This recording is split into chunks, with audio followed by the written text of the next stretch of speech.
Hey everyone, welcome back. Ready to unlock some serious brain power today. Sounds exciting. It is. We're diving deep into the science of how we think. Okay. Specifically, two modes you use every single day, focused and diffused thinking. Right. You might not even realize it, but understanding this duo is like getting a cheat code for better learning.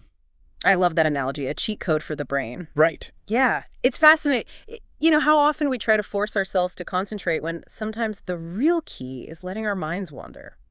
That's intriguing. Ah, So tell me, what exactly are these two thinking styles? sure. And how do they actually differ? Well, imagine a spotlight versus a lantern. Okay. Focused thinking, that's your spotlight. It's great for tasks that demand your full attention, like a laser beam. Right. It's controlled by your prefrontal cortex, Yeah. which is the part of your brain that's all about making decisions and controlling impulses. Think of it as your brain's executive control center. So when I'm trying to nail down, let's say, those tricky multiplication facts, Yeah. or really absorb a brand new concept, Yeah. that's focused thinking in action. Exactly. It's about zeroing in on a specific goal, blocking out distractions, and giving it your undivided mental energy. Got it. And what about diffused thinking? Is that where the lantern analogy comes in? Precisely, diffused thinking is more like a lantern casting a soft, wide glow. Okay. It happens when you're relaxed, maybe daydreaming, taking a walk, or even sleeping. Your brain is still active, but in a different way. You mean those times when I'm staring out the window, my mind is miles away? Yeah. I always thought I was just zoning out. Well, in those moments, a network called the default mode network takes center stage. Okay. It connects different areas of your brain, allowing for more free-flowing associations. Right. And those aha moments when seemingly unrelated ideas click into place. It's so true. I feel like I get my best ideas when I'm not even trying. Yeah, exactly. So in a way, both modes are important for learning, but in different ways.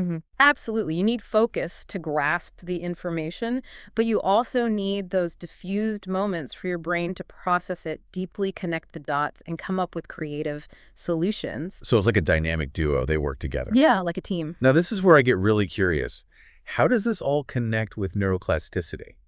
The idea that our brains can actually rewire themselves. Right. Neuroplasticity is the key to making these thinking modes work for you. Okay. Every time you switch between focused and diffused, thinking you're strengthening those pathways in your brain, making it more adaptable and efficient. Right. So I'm actually changing my brain structure just by switching between these two ways of thinking. In a way, yes. Wow. It's like building mental muscles. The more you use them, the stronger they get. That's a good analogy. And this is especially important for children whose brains are still developing at a rapid pace. So by consciously encouraging both focused and diffused thinking, we can actually help kids learn better. Exactly. It's about creating a dynamic interplay between these two modes, like a well-choreographed dance that maximizes your brain power. So it's not about studying more, but about studying smarter. Precisely. It's about working with your brain's natural rhythms and processes, not against them. And one technique that beautifully embodies this concept is the Pomodoro technique. Okay, I've heard of that, but I've always thought of it as a time management tool. How does it actually connect to focused and diffused thinking?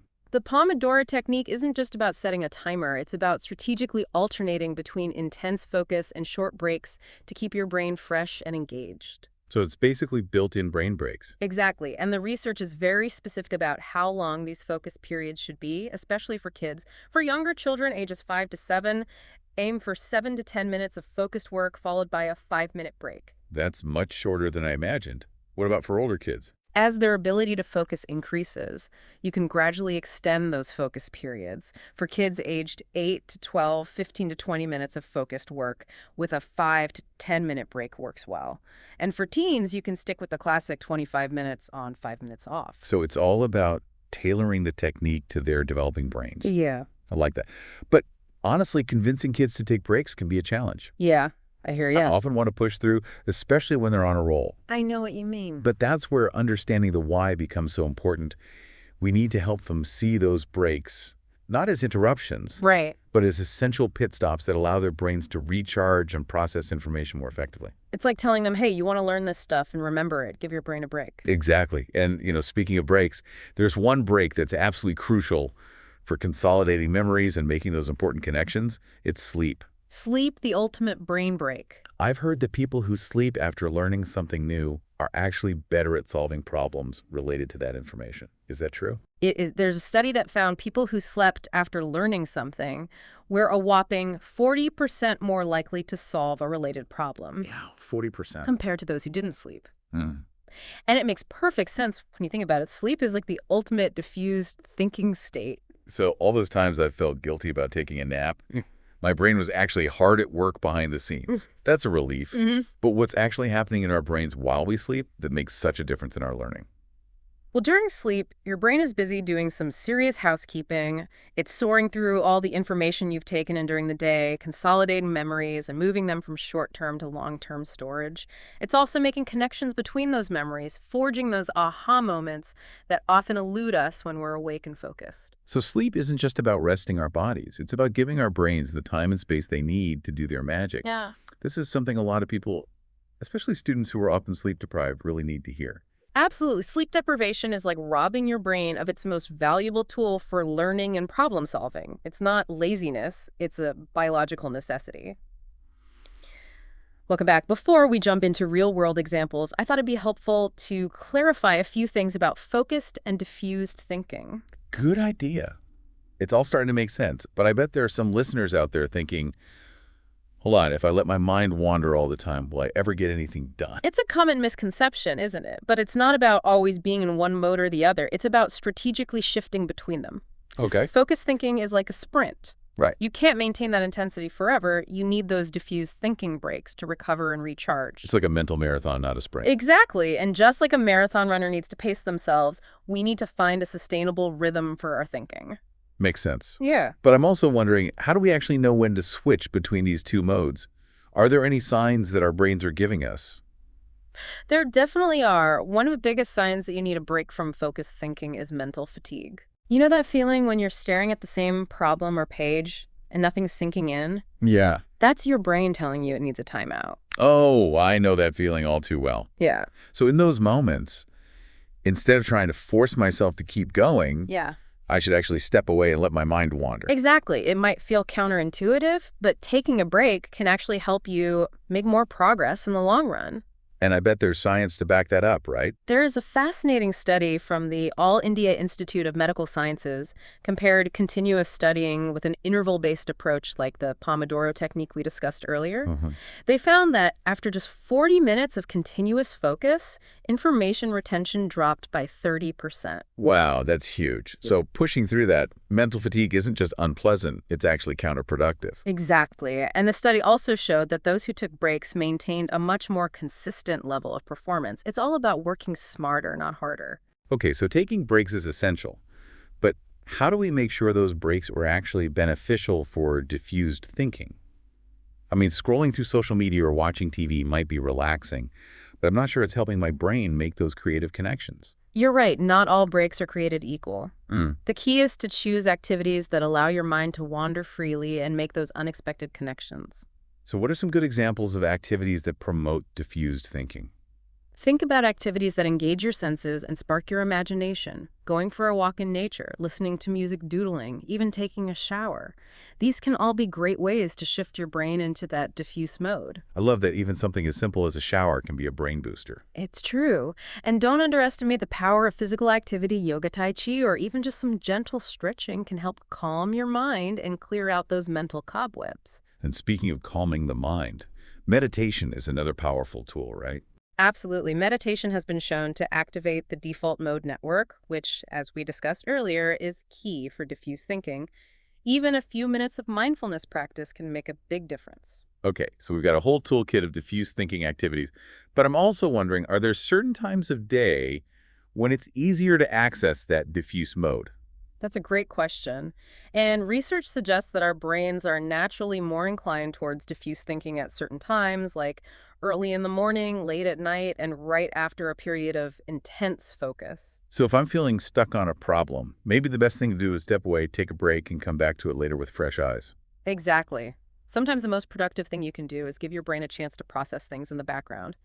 You might be surprised by the insights that emerge when you're not actively trying to solve the problem. It's like our brains need that time and space to make those connections. Okay, this has been super helpful now. I'm really excited to dive into those real-world examples and see how these principles are being applied in practice. Let's hear it.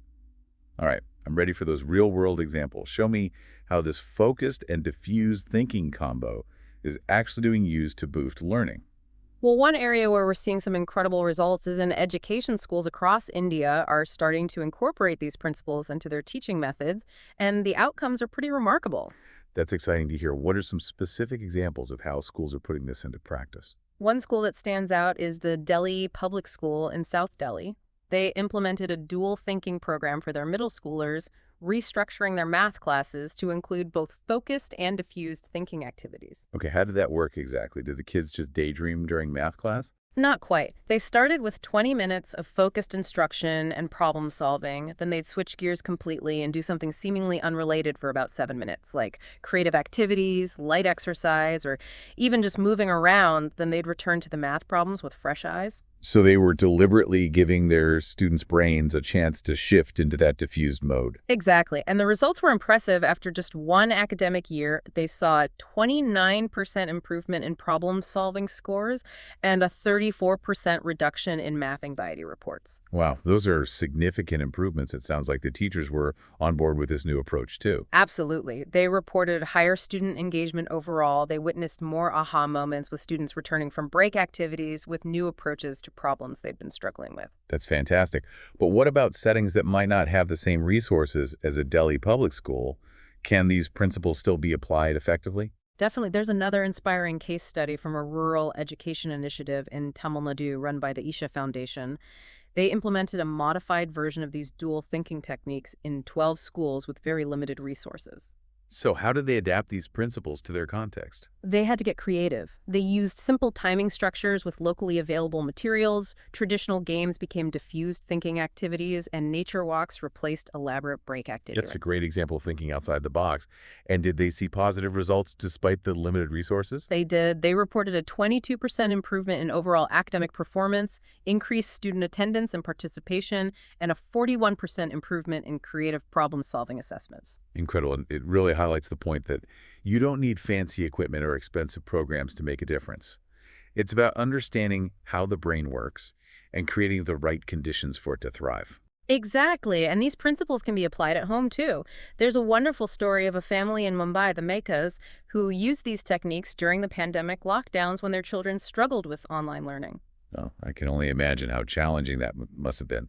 How did they make it work? They designated their balcony as a diffused thinking zone with simple craft materials, kitchen timers, structured focus, and diffuse periods, and they encouraged their children to talk about insights that came up during breaks. They turned their home into a learning lab. Did it help? It did. The mother, Anjali, shared a story about her son struggling with fractions after using these techniques. He had a breakthrough while playing with Lego blocks during a break.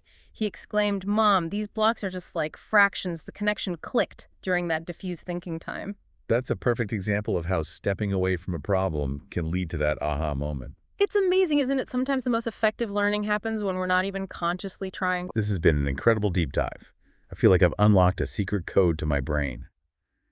We've explored focused and diffused thinking, neuroplasticity, practical techniques, and inspiring stories.